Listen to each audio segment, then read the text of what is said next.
Ya tidak muluk-muluk lah. Yang terpenting kita berdoa, turunkan ekspektasi, tapi kita tinggikan atau kencangkan doa agar timnas bisa mampu bermain maksimal.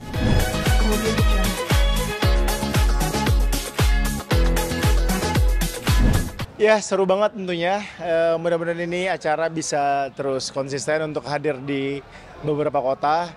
Yang pasti ini kita senang banget sebagai public figure. Ini adalah salah satu bentuk silaturahmi kita untuk lebih dekat lagi sama masyarakat, untuk bisa menghibur masyarakat, karena bagaimanapun masyarakat di beberapa daerah itu sangat butuh hiburan gitu. Dan saya bersyukur banget udah juga bisa menjadi bagian dari Dahsyat.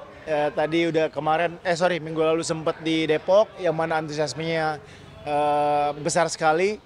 Dan hari ini juga warga Bekasi juga nggak kalah semangat, nggak kalah antusiasmenya, karena meskipun cuaca cukup terik ya, namun tidak menyurutkan semangat mereka untuk hadir di hari ini. Tahun ini ada perbedaan gitu nggak sih dari tahun sebelum-sebelumnya? Kan tahun mungkin ada juga tema baru mungkin. Iya, sebelumnya sih saya belum pernah ya di acara Dahsyat, tapi saya rasa sih RCTI pasti akan selalu memberikan warna baru, memberikan format baru, yang mana memang tujuannya agar Dahsyat ini bisa lebih fresh, bisa lebih seru, bisa lebih menarik gitu. Pak Jepang estimasi gimana nih kan prediksi kamu nih kan? Kita tentunya harus tetap optimis untuk timnas kita, namun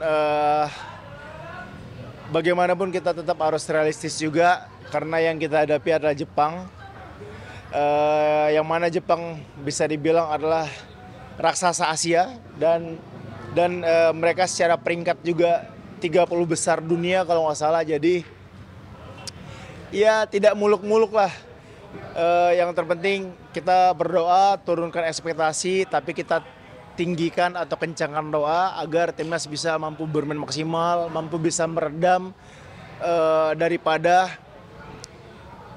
kekuatan atau materi pemain timnas Jepang yang sangat mumpuni gitu. Dan mudah-mudahan syukur-syukur bonusnya kita bisa meraup minimal 1 poin lah gitu, karena memang penting banget untuk mendapatkan poin, karena satu, ini menjaga asa timnas untuk bisa memantapkan peluang kita untuk bisa berkancah di Piala Dunia, sekaligus juga di sisi lain bisa membuat ranking FIFA kita naik lagi gitu, karena saat ini kan kita 130 peringkatnya. Berapa?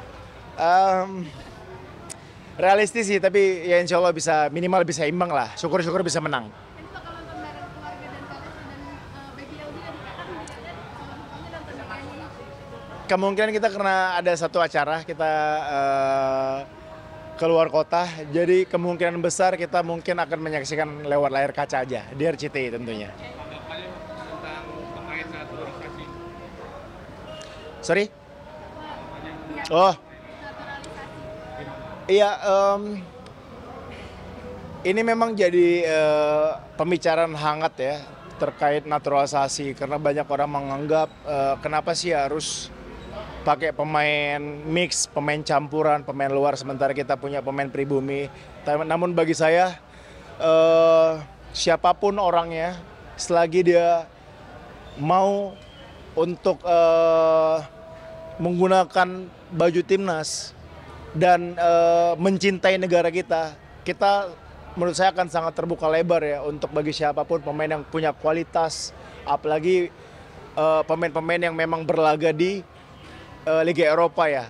Dan tentu saja dengan adanya mereka itu akan menambah pengalaman bagi pemain-pemain lokal untuk belajar, dan tentunya akan menambah mentalitas, moralitas, dan kekuatan kita juga secara tim gitu.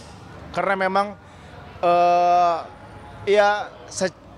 kalau boleh jujur ya, memang sangat impactful banget ya kehadiran pemain naturalisasi, terlepas dari berbagai macam orang yang kontra. Tapi bagi saya, selagi itu mampu mengangkat prestasi timnas, kenapa enggak gitu. Dan juga mereka juga mencintai negara kita. Terlihat bagaimana Martin Paes dari Amerika jauh-jauh dari Dallas, sekitar 28 jam perjalanan untuk ke Indonesia. Itu menunjukkan bahwa ya ini orang yang memang mencintai negara kita, yang memang siap memberikan segalanya untuk negara kita. Terus kenapa kita harus menolak kehadirannya gitu? Apalagi untuk menambah kekuatan. Ya saya sangat setuju sekali ya. Untuk jangka pendek ya tentu sangat setuju. Tapi bisa dibilang menurut saya naturalisasi sekarang bukan untuk jangka pendek, karena saya lihat Pak Erik juga dan STY juga, coach STY juga melihat potensi pemain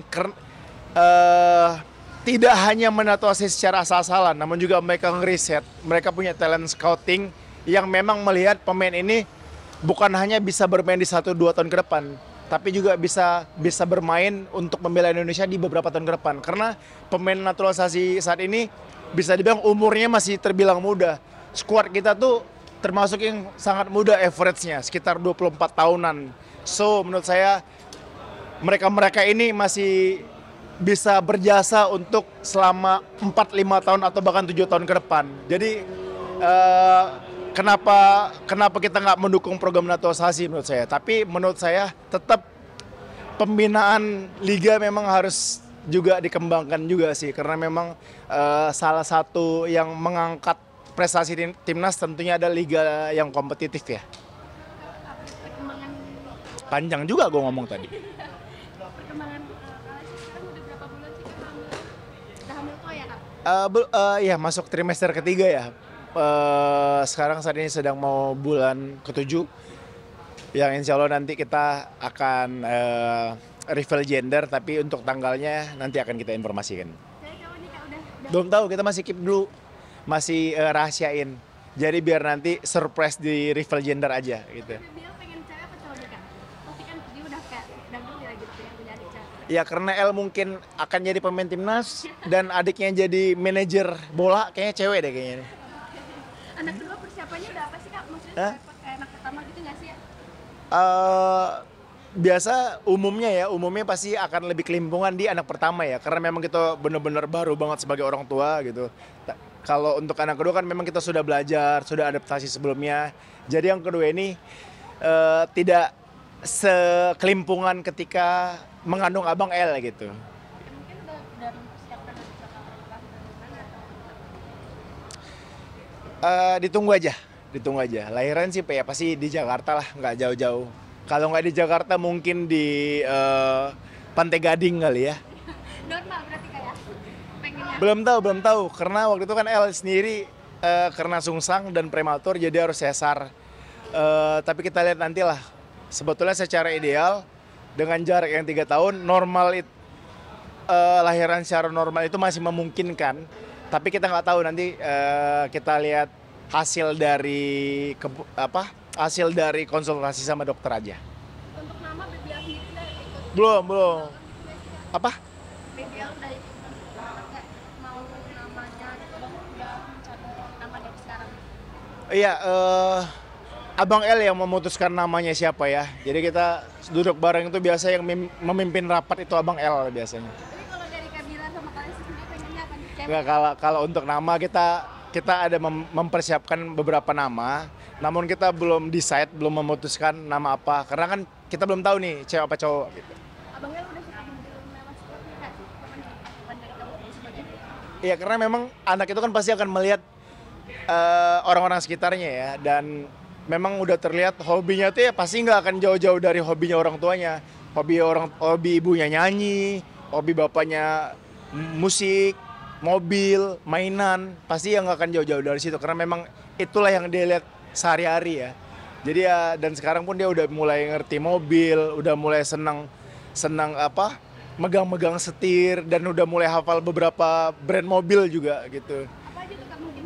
Hah? Apa aja? Ya ada beberapa brand lah gitu. Tapi udah ada koleksi apa aja untuk mainan-mainan BBL? Kan pasti kan dia ada. Ya untuk mainan sih kita sih banyak itu sebetulnya memang dari hadiah ulang tahun dia, karena alhamdulillah Masya Allah El banyak yang sayang, dimana ulang tahun dia kemarin banyak banget hadiah yang dikasih untuk Abang El.